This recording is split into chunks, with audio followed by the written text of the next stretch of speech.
Dah cuba macam-macam susu brand di pasaran, brand terbaik, tapi masalah tekanan darah tak turun-turun. So Aziz nak share dengan anda susu yang ibu Aziz sendiri amalkan. Alhamdulillah, tekanan darahnya rendah dan juga gula juga rendah.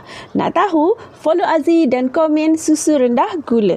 So Aziz nak share dengan anda, Mak Aziz dah beberapa tahun amalkan susu ni. Alhamdulillah, berbeza daripada dulu. Kalau dulu macam Mak selalu macam penat, walaupun waktu tu dia dah ada minum susu, tapi susu tu tak membantu tekanan darahnya turun dan juga gula pun tak turun. Bacaan gula tetap tinggi, sehinggalah dia stop berhenti susu tu dan lama tak minum susu. Aziz cakap cubalah susu ni, mungkin dia membantu memberikan tenaga. Sebab first Aziz nak dia bertenaga lah, sebab bila ada kencing manis darah tinggi, tak ada ramai orang tua yang tak ada tenaga kan.